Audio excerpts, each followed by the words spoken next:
दोस्तों, एक दिन पहले ही मैंने आपको खबर दिखाई थी कि कैसे वाराणसी में मोदी जी ने रोड शो किया। तमाम अपने सहयोगियों को बुलाया गया था, जिसमें न केवल बीजेपी शासित राज्यों के मुख्यमंत्री थे, बल्कि योगी कैबिनेट, मोदी कैबिनेट और तो और एनडीए के तमाम दिग्गज नेताओं को बुलाया गया। लेकिन उतनी भीड़ नहीं जुटा पाए जितनी भीड़ जुटाने का दावा किया जा रहा था। पहले 10 लाख, फिर कहा गया 5 लाख भीड़ जुटी। यानी कुल मिलाकर मात्र 7.4% वाराणसी की जनता जुटी, और उसमें से वाराणसी की जनता नहीं, बाहर के लोग आए थे। लेकिन आज कहानी वाराणसी की नहीं है, आज कहानी अमेठी की है। जी हां, स्मृति ईरानी जो लगातार वहां पर डेरा डालकर बैठी हुई हैं, 5 साल गायब रही, कोई बात नहीं, बीच बीच में आती नहीं, लेकिन इस बार ऐसा उनके साथ कुछ हो गया है जिसे देखने के बाद हर भारतीय जनता पार्टी के नेता का चेहरा भग सफेद पड़ जाएगा। ये बात मैं इसलिए कह रहा हूं क्योंकि स्मृति ईरानी की सभा में ही वहीं मंच पर खड़े होकर अखिलेश यादव जिंदाबाद और समाजवादी पार्टी जिंदाबाद के नारे लगने लगे। तो वहीं दूसरी तरफ आपको दिखाऊंगा मोदी जी की पार्टी की सहयोगी पार्टी के अध्यक्षा के एक पूरे के पूरे कार्यक्रम में उनके नामांकन के दौरान भीड़ नदारत नजर आती है। यानी एनडीए का फ्लॉप शो भी दिखेगा और अमेठी में स्मृति ईरानी की कैसे फजीहत हुई वो भी मैं आपको दिखाने जा रहा हूं। नमस्कार, मैं हूं प्राज्वल गौतम और आप देख रहे हैं टाइम्स एक्सप्रेस। वाराणसी में जो कुछ हुआ वो पूरी दुनिया ने देख लिया, देश ने देख लिया कि भीड़ जुटाने का दावा जो किया गया 2014 में, जो भीड़ जुटी थी, 2019 में और अच्छा हुआ था क्योंकि भाई सत्ता के दम पर आप अच्छा व्यवस्था कर सकते हैं। लेकिन 2024 आते आते भीड़ ने कैसे मुंह मोड़ लिया, खासकर वाराणसी की जनता ने जो आपको वोट कास्ट करेगी। ऐसे में कभी मिर्जापुर से, कभी कहीं से, अलग अलग जगह से लोगों को बुलाया गया था कि संदेश जाए कि देखिए वाराणसी में बहुत बड़ा खेला होने जा रहा है। लेकिन वाराणसी वाला शो फ्लॉप हो गया। अब आपको सबसे पहले वीडियो दिखा देना चाह रहा हूं, वो वीडियो देखिए।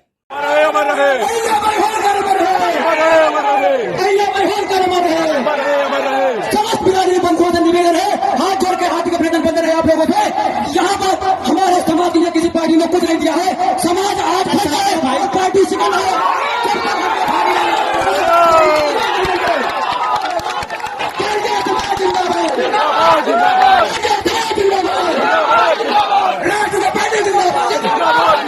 तो दरअसल ये अमेठी की वीडियो है। इसमें हुआ क्या है कि स्मृति ईरानी आपको नजर आ रही होंगी, कोने में खड़ी हुई हैं। वो वहां पर शुरुआत में उनको लगा, चूंकि ये अहिल्याबाई होलकर का एक कार्यक्रम था, भंडारे का आयोजन किया गया था, और उनको लगा कि जो व्यक्ति खड़े होकर नारेबाजी कर रहे हैं कि भाई अहिल्याबाई होलकर जिंदाबाद, किसी पार्टी ने हमारा भला नहीं किया, इनको पूरी उम्मीद थी स्मृति ईरानी को कि भाई आगे जाकर ये यही युवक ये खुलकर कहेंगे कि भाई भारतीय जनता पार्टी और स्मृति ईरानी, इनको वोट दीजिएगा। लेकिन इस व्यक्ति ने आगे आकर कह दिया अखिलेश यादव जिंदाबाद और समाजवादी पार्टी जिंदाबाद। और अकेले ये व्यक्ति अगर ये नारेबाजी कर रहे होते तो बात अलग थी, नीचे जो जनता खड़ी हुई थी वो भी नारेबाजी करने लगी। जिसके बाद स्मृति ईरानी बताने लगी, सोचिए, मंच पर खड़े होकर राजनीति करने लगी और कहने लगी ये समाज का मंच है इसलिए राजनीति नहीं करना चाहती। उनको भी पहले सुन लीजिए आप। आज जो भाई ये मंच पर बोल गए वो शायद ये जानते नहीं कि अहिल्याबाई होलकर जी की पालकी इंदौर में उठाने वाली स्मृति ईरानी है। जब जान जाते, पहचान जाते, भैया मैं यहाँ राजनीति समाज के मंच पे नहीं कर रही हूँ, वरना इतना कह दूं कि अहिल्याबाई होलकर का जितना कांग्रेस पार्टी ने अपमान किया है वो और किसी पार्टी ने नहीं किया। मैंने समाज के मंच पर कोई राजनीति नहीं की है। आपसे आग्रह है, भंडारे का कार्यक्रम है, यहाँ पर राजनीति ना करें, वरना मुझे भी यहाँ पर किसी कारणवश बोलना पड़ेगा। समाज का सम्मान करें, भंडारे का समाज करें। तो स्मृति ईरानी क्या क्या बड़ा उपदेश दे रही हैं कि मैं समाज का मंच है, मैं राजनीति करना नहीं चाहती। सबसे पहला सवाल तो ये कि अगर राजनीति का ये समाज का मंच है और राजनीति करना नहीं चाहती तो चुनावी मौके पर आपकी मौजूदगी क्या कर रही है। वैसे तो आपको कभी अहिल्याबाई होलकर की याद नहीं आई।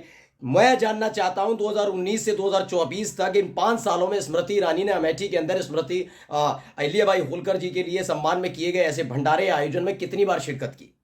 मुझे तस्वीरें दिखा दीजिए, मुझे खबर दिखा दीजिए, नहीं देखने को मिलेगी। इस खबर को समाजवादी पार्टी मीडिया सेल की तरफ से ट्वीट किया गया और क्या लिखा गया है। लोकसभा अमेठी में एक भंडारे के कार्यक्रम में पहुंची भाजपा सांसद और केंद्रीय मंत्री स्मृति ईरानी के सामने स्थानीय जनता में आक्रोश नजर आया। स्मृति ईरानी का जमकर विरोध किया गया और समाजवादी पार्टी और अखिलेश यादव जिंदाबाद के नारे लगाकर इंडिया गठबंधन को अपना वोट और सपोर्ट का ऐलान किया गया। मतलब कुल मिलाकर चेहरा बहुत छोटा सा हो गया था कि भाई अब अमेठी में आपको बता दें कि 20 मई को वोटिंग होनी है और 20 मई को जो वोटिंग होनी है उसको लेकर ये पूरा का पूरा प्रोसीजर चल रहा है कि भाई अलग अलग दल का नेता अलग अलग तरीके से कर रहा है। गलत बात नहीं, मैं ये नहीं कह रहा हूं कि भंडारे का आयोजन नहीं होना चाहिए, इस तरीके से लोगों से जुड़ना नहीं चाहिए, बिल्कुल जुड़ने की आज़ादी है, लेकिन झूठ मत बोलो, आंखों में आंखें डालकर झूठ मत बोलिए आप। ऐसे भंडारे में कभी पहले तो गई नहीं, लेकिन आज उनको जाना पड़ गया क्योंकि चुनाव नजदीक और कह रही है मैं राजनीति नहीं कर रही हूं। खैर, एक और वीडियो आपको दिखा रहा हूं, पहले वो वीडियो देखिए।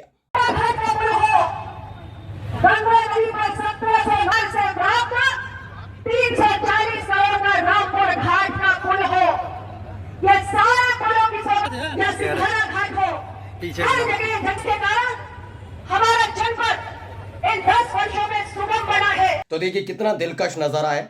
आपको इसमें अपना दल के बैनर पोस्टर नजर आ रहे होंगे। अपना दल एस जो है ये अनुप्रिया पटेल की पार्टी है, आपको पता ही होगा। अनुप्रिया पटेल और पल्लवी पटेल ये दोनों अलग अलग हैं। और अनुप्रिया पटेल की ये नामांकन की रैली थी और उसके नामांकन के बाद उनको एक रैली को संबोधित करना था। कितनी बेतहाशा भीड़ इसमें जुटी है। अनुप्रिया पटेल कौन है पहले इसे समझ लीजिए। अनुप्रिया पटेल मोदी कैबिनेट में मंत्री हैं। उम्मीद है कि पटेल समाज का वोट बीजेपी के लिए लाने के लिए और खासकर वाराणसी में भी हालात मतलब मोदी के पक्ष में वोटिंग करवाने के लिए इनको जिम्मेदारी सौंपी गई है, लेकिन खुद अपनी ही सभा में भीड़ नहीं जुटा पाई है। ये ऐसा लग रहा है किसी पार्षद का कार्यक्रम है, उसके कार्यक्रम का आयोजन है। अब देखिए आईपी सिंह ने इसे ट्वीट किया, लिखा अनुप्रिया पटेल के 100% हारने के लक्षण है। उनके नामांकन में उनके भाषण के दौरान गिने हुए लोग बैठे हुए हैं। भाजपा यूपी में 2004 और 2009 दोहराने जा रही है। 5-10 सीटें बीजेपी को मिल जाए तो बड़ी बात होगी। बताया जा रहा है कि बीजेपी का जो हालत 2004 और 2009 में हुई थी वैसी हालत इस बार होने जा रही है। 5 से 10 सीटें अगर बीजेपी मिल जाए तो बड़ी बात होगी। लेकिन इन सब के बीच वाकई मैं केवल तस्वीरें दिखा रहा हूं, मैं कोई दावा नहीं कर रहा, कोई भविष्यवक्ता नहीं हूं। 4 जून को क्या होगा ये नहीं कहने जा रहा कि कौन हार रहा है कौन जीत रहा है, लेकिन जो तस्वीरें बता रही हैं वो हालत वाकई बीजेपी ही नहीं बल्कि एनडीए जो बीजेपी के घटक दल है उनकी भी खस्ता है भाई। ये बात सच है, इन तस्वीरों को देखकर साफ साफ पता लगता है। अब एक और वीडियो दिखाने जा रहा हूं, वीडियो भी आप देख लीजिए।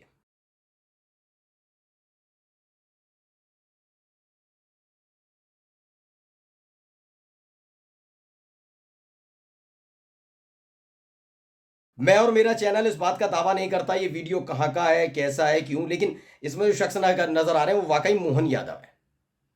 दावा तो ये किया जा रहा है कि सूर्य समाजवादी हैं, जो उन्होंने कहा कि एमपी के सीएम मोहन के रोड शो में उमड़ा जल सैलाब, इन्हें मध्य प्रदेश में कोई नहीं जानता और यूपी में आते हैं चुनाव प्रचार करने। ये दावा किया जा रहा है ये उत्तर प्रदेश में आए हुए हैं और यहाँ प्रचार कर रहे हैं। खैर ये बात सच है, आपको तस्वीरों को देखकर अंदाजा लगा सकते हैं। ये सूर्य समाजवादी ट्वीट करते हैं और कहते हैं कि ये उत्तर प्रदेश में कहीं प्रचार करने आए हैं। लेकिन जब मैं इनके पास ये गाड़ी में जिसमें सवार है उसको मैंने नेम प्लेट देखी तो उसमें एमपी लिखा हुआ है, यानी मध्य प्रदेश की गाड़ी है।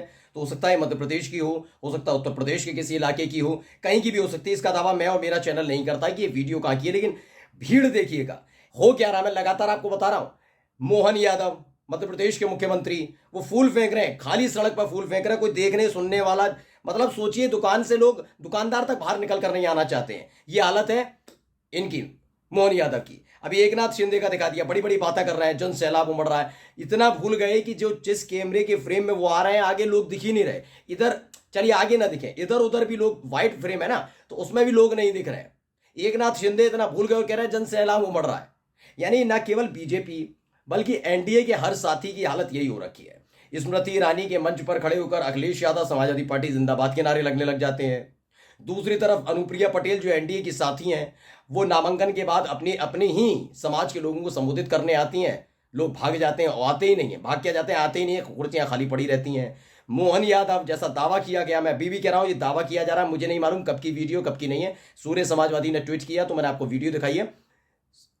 सोचिए वो प्रचार कर रहे होते हैं, फूल माला कहां पे फेंक रहे होते हैं, सड़क पर फेंक रहे होते हैं, कोई देखने वाला नजर नहीं आता। एकनाथ शिंदे जब इंटरव्यू दे रहे होते हैं, बड़ी बड़ी बातें कर रहे होते हैं, आगे पीछे नहीं देखते कि लोग हैं या नहीं है, कोई भीड़ तक नजर नहीं आती। कुल मिलाकर एनडीए नील बटा सन्नाटा टाइप की हो गई। तस्वीरों के जरिए तो मैं दावा कर सकता हूं कि हालत बहुत ज्यादा खराब है और यही हालत खराब है तभी मोदी जी के हाव भाव रंग भंग सब बदल चुके हैं। नमस्कार।